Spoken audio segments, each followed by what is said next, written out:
All right. Okay, everybody, we're back with another episode of the Love Marriage Fantasy Podcast. I am your co-host, Anton Leonard Claiborne. I am your certified marriage facilitator, your relationship intimacy advisor, and your global relationship strategist. Here with me, as always, is my beautiful wife. Oh, I was congratulating you on everything that you do. Anyway, I am Coach Star Claiborne. I am your love and life coach, your confidence coach. I am your author, and I'm also the co-host of this wonderful podcast with this guy over here. That's right. And together we are the founders of the Claiborne International Coaching Group. Today, we have for you Miss Rhonda Loyd. Yes. And you can see her shirt. That's my sister, Pure Romance by Rhonda. So we're going to turn this over before we tell you what we're going to talk about tonight. And Rhonda, introduce yourself. Hi, I'm Rhonda, and I am a Pure Romance consultant, full-time a director. And I love what I do, and I'm really passionate about relationships and helping promoting sexual health for women. All right. Awesome. So, okay, well, no, go ahead. So tonight we have Rhonda here because one of the things that we feel is really important in the dating scene is dating over 50. And not only that, she has had another personal struggle in her life that has really put that kind of to an interesting test, right, Rhonda? Yes. Tell us a little bit about that struggle and about this dating over 50. Well, first, I had multiple myeloma cancer, and having cancer, it's so that you understand it's a blood cancer and it actually eats the bone marrow in your body. So I was perfectly healthy. All of a sudden, that cancer kicked in. It just changed my world, changed my life. And trying to date after beating the cancer, it's really, really hard because I still have my ups, my downs, my lows, but I'm always grinding. I don't let the past cancer take over my wants and desires. It's just that I have to keep going, but it is challenging because some days I just don't feel like it. Okay, that's good for our audience to know, and just in case there is someone out there who's going through your struggle as well. You're Yep. letting them know that some days they're not going to feel up to it, but then there will be days when they'll feel like their normal self, and on those days, that's when you just have to keep moving forward. Absolutely. All right. So, Rhonda, I know we mentioned dating after 50, but one thing that we talked about before we started recording was the intimacy after 50. So I want to start off with that, if you don't mind. Are you okay starting with that? Sure. She is a sexual intimacy advisor, of course. So yes, I'm going to take you in that direction to begin with. All right, Okay. So tell our audience, what are some of the major differences between a woman's libido before 50 versus after 50? Well, I felt that my libido was like kind of okay in a balanced situation under 50, but now my sex drive went from like being stagnant to like my sex drive is up here, and it's like, Okay. it's like whoa, what happened, you know? And I'm like I said, I beat cancer. I think that it just made me want to have. My sex drive just went through the roof. I'm not gonna even front with it. I can't. After 50. After 50, it went through the roof. You know, they said, oh, you can't wait till you get to 40. Forget 40. It's better after 50, especially when you know what you want. Oh, okay. So you gotta know what you want. That's a key observation right there. Yes. So you have to know what you want.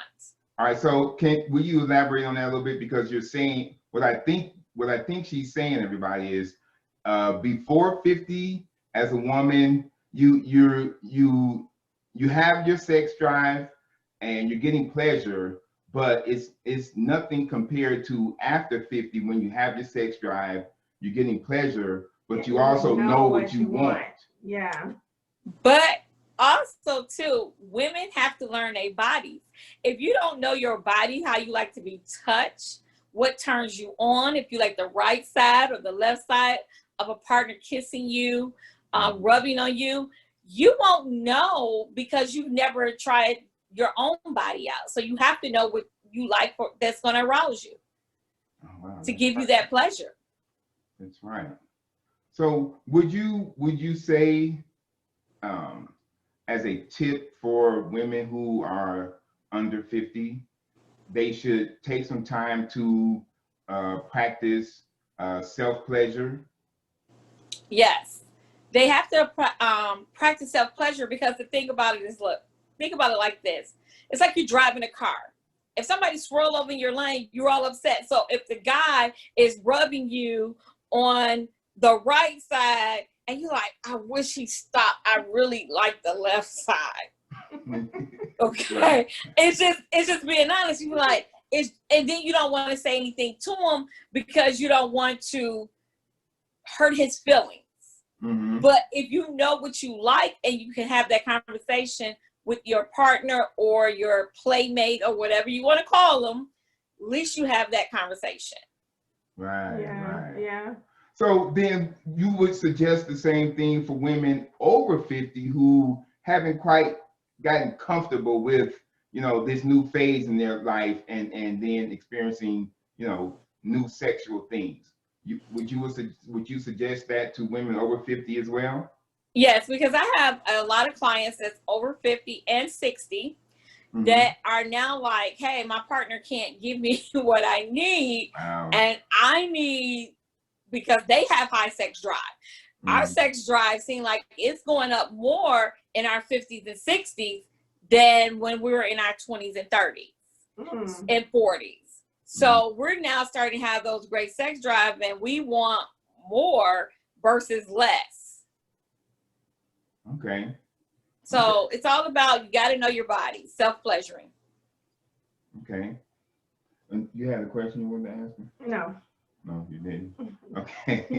So you've said some interesting things.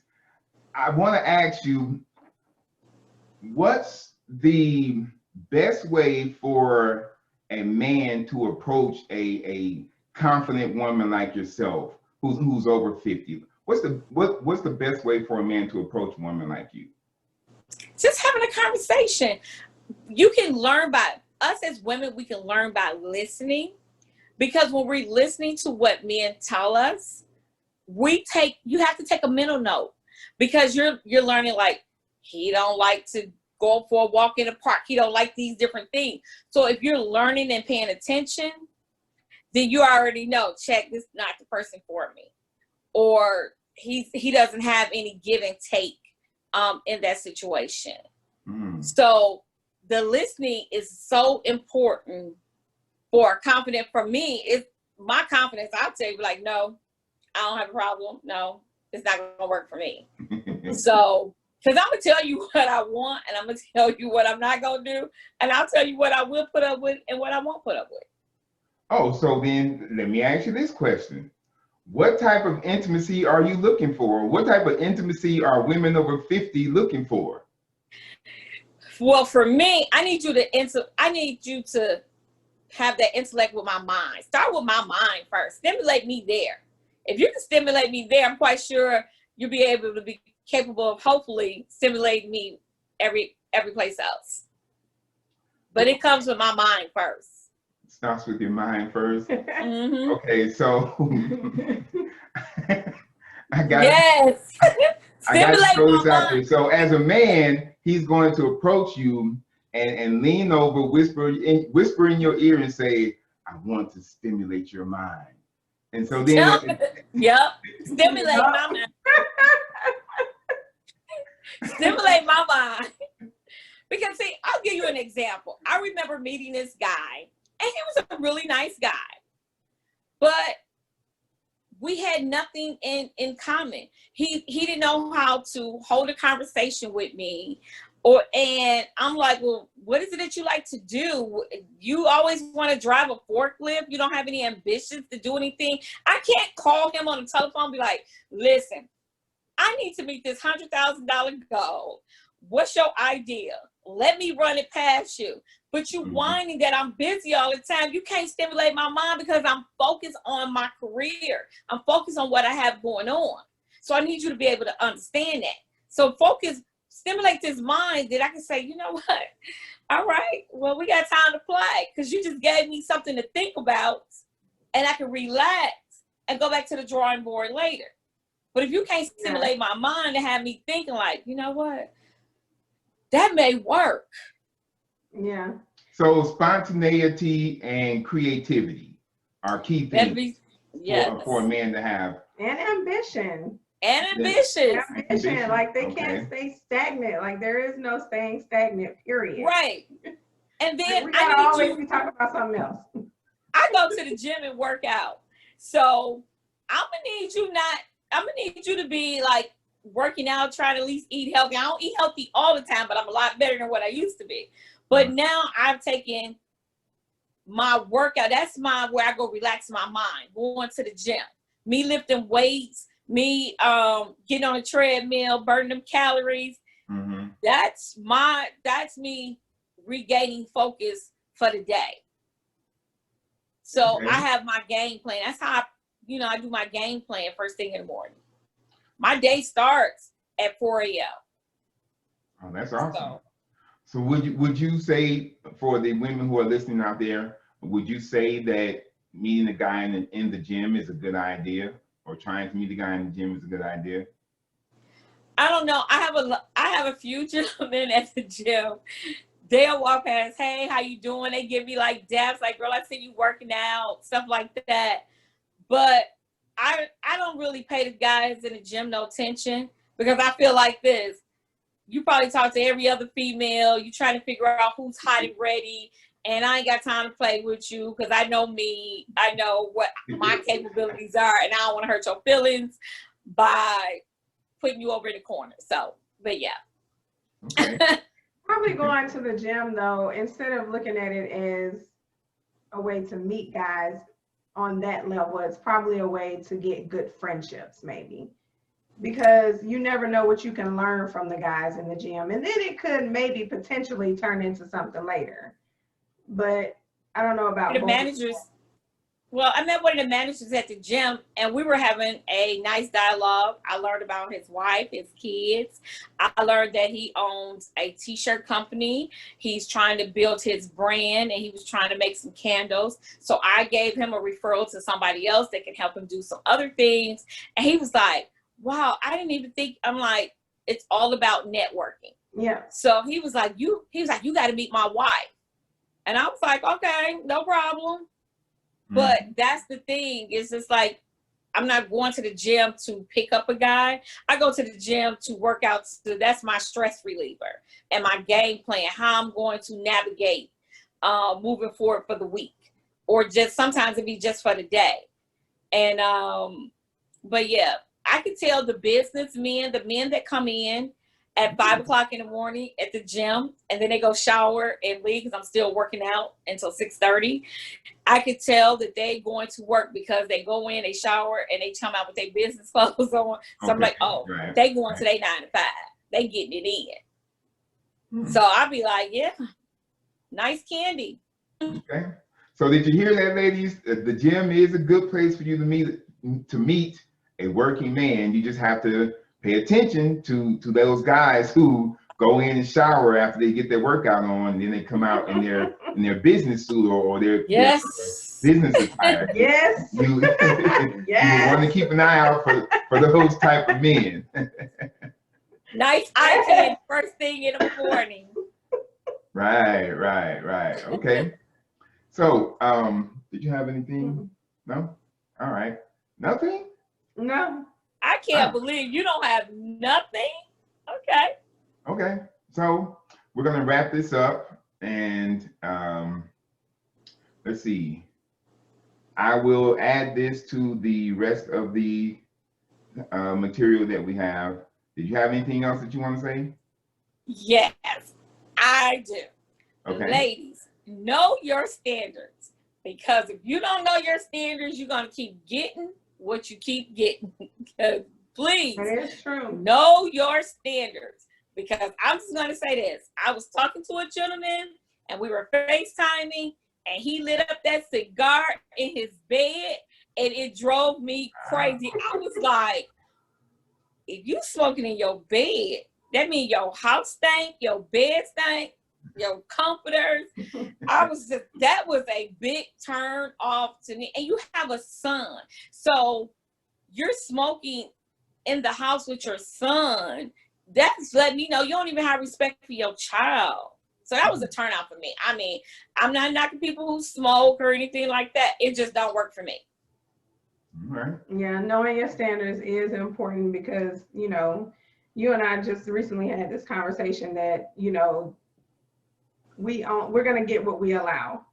Yep. That is true. You know, That's true. and so if you know that you have these standards but yet you say it's not that serious, then it really does become not that serious until later on it really is that serious and it causes issues. Oh, it will cause Absolutely. major issues. It will cause major issues.